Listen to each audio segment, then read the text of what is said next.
Greetings, friends. It's me, Wayman, and I wanted to do another video on Gospel Mark and the Homeric epics. And I've been listening to Elizabeth Vanderburg. She got her doctorate from the University of Texas, and she's excellent on the Iliad, Odyssey, and Greek deities.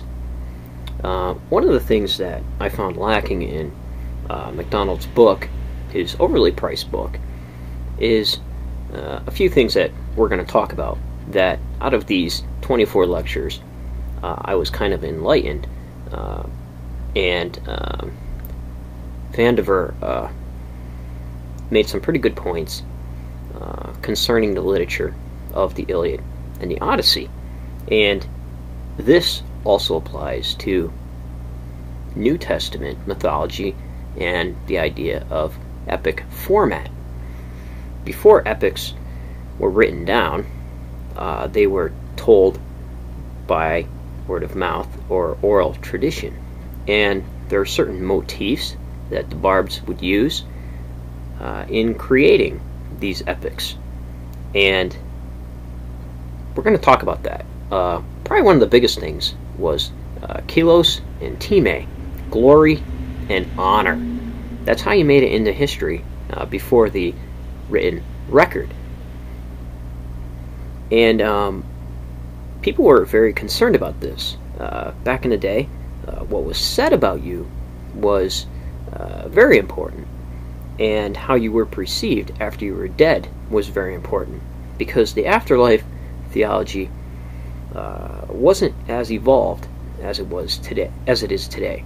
Our perceptions, especially in the Odyssey, here you have these images when Odysseus makes a visit to the underworld, and he calls up the spirits. They're just spirits, and even they don't come to life or recall memory. The only person who does is Tiresias, but until they drink blood, then they can recall things. But it's a very dim. You're a spirit or a shadow. However, in the Iliad, it's even worse than that. It kind of takes the Old Testament view of eating dry dust, kind of like the early Jewish view of it, and just a miserable place. So this life was the life, and it was the only chance that you had. There's also another concept and writing style of epic. It's called Aristeia, and you see this in the Iliad. It's Aristeias, or works of valor, or acts of valor. Here you had Patroclus, one of Achilles' dear friends, being killed. So in the chapters discussing Patroclus, Aristeia talks about his acts of valor. Hector, the longest day, where Zeus grants him added empowerment, if you will, to slice and dice. So he does that, and his Aristeia, or acts of valor, are counted through a couple books of the Iliad. Takes a pretty large portion. You have the Aristeia of Achilles, which is pretty interesting. And why am I saying all that? Because it applies to the New Testament. Not only Mark, but also Luke. You have the Aristeia of Jesus, works of valor, acts of honor, Kilos and Time, glory and honor, and also the acts of the apostles, the Aristeia of the apostles. So all these ideas being carried over is pretty amazing. And another concept that MacDonald leaves out that I just want to go over before we actually get into the book. I know I made 3 videos talking about what I was going to say, but to me, this overly priced book could have been better. Is the idea of ambrosia. It's the food of the gods, which can be compared to, in Jewish literature, manna. Ambrosia was put in the chest of Patroclus to prevent his body from decaying, while Achilles went on his slicing and dicing rampage to avenge the death of Patroclus. I'm probably saying that wrong. And also, Ambrosia was put in the body of Hector as it's being dragged around the walls of Troy by Achilles. And even Achilles himself had it put in his chest when he didn't eat or drink or sleep, when he's slicing and dicing. So all this is very interesting.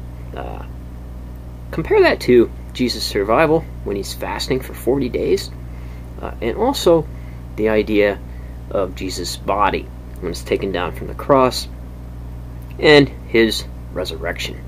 So some of these ideas, such as Ambrosia and Time and Kilos, or glory, is talked about in Time and Kilos is talked about in Paul. That's what was going on here.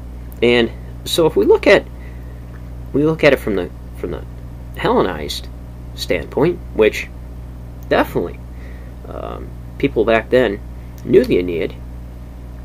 The works of Homer was a teaching tool in Greek schools, very popular at the time of the first century when Jesus was supposed to be around.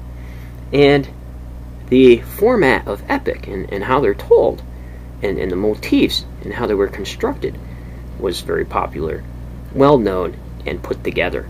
So bards would go and sing and use kind of the same formats for different heroes, and everybody knew the story, and it was very entertaining. And these epics, even though they were used for entertainment purposes, said a lot about the culture, how the gods interacted with men, how men interacted with the gods, and how men were supposed to interact with each other. And it's pretty amazing, both showing when warriors showed mercy and when they're being unreasonable, kind of like Achilles when he went on his rampage.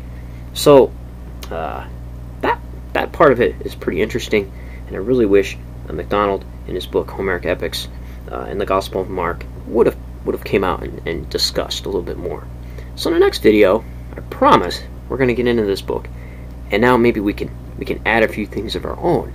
And that's why it's very important to read the base literature, because you can see sometimes authors taking a shortcut sometimes. So take care, friends, and remember, if everybody's thinking alike, then somebody isn't thinking.